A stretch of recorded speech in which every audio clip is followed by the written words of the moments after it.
Hi, so it's Julien Barker from South Street Chiropractic. Just going to talk through the rotator cuff muscles of the shoulder. Here we've got a shoulder blade here. Here is the scapula. You can see this is the inside edge. Here's the top of the humerus, the arm, and this is what's called the spine of the scapula. We look at it from the front, coming along here, the collarbone, the clavicle, and where it attaches into the sternum at the front.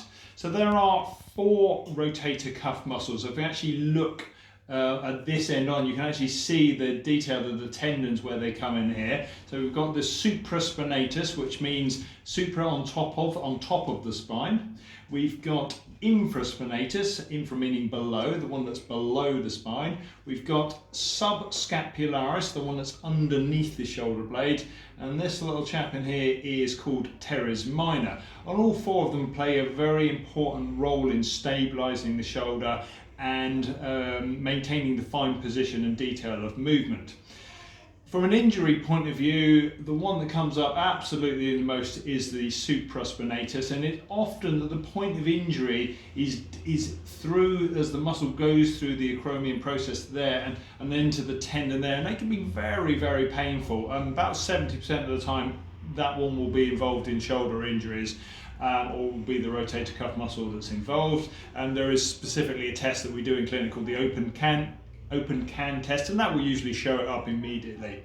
Anything that involves activity with the hand above the head, or any jarring action or trauma, so falls, comes up with rugby, with football, with people slipping outside, and people jarring their arm against walls or falling into walls or repetitively pushing. You get it a lot in throwing sports as well, so a lot of cricketers around here will tend to get it.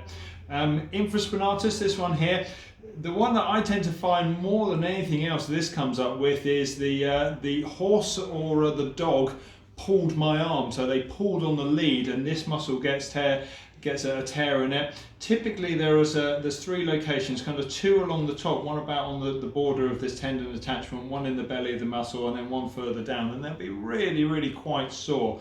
And we'll go through and find and adjust those. We'll use the activator adjusting, or we'll use the laser. Subcapularis, the one that's tricky to get to, because it's in between teres minor, you have to go into people's armpit to get to it, and that's probably a little bit of the dark horse. It often gets forgotten about and can be responsible for a lot of shoulder injuries. It's also the nerve that supplies this muscle it's the long thoracic nerves, comes from cervical 6, which are very much associated with whiplash type injuries. So it's one to check for persistent shoulder problems after a whiplash injury. And of course the whiplash injury, typically 6 to 8 weeks after the event, that the shoulder pain will start to come out, but it can have been there for a long time. In the literature, a couple of years is definitely reported. Teres minor, this one here, surprisingly comes up quite little actually, not too many times I find that one, but then it's that when it is there, it will be very tender along this border, and by adjusting that and clearing that can make a big difference. So that's the 4 rotator cuff muscles of the shoulder. There is, within the activator protocol, there is a specific test for each of those muscles, so we can isolate them and to help the recovery as speedy as possible. So there you go. See you next time in clinic.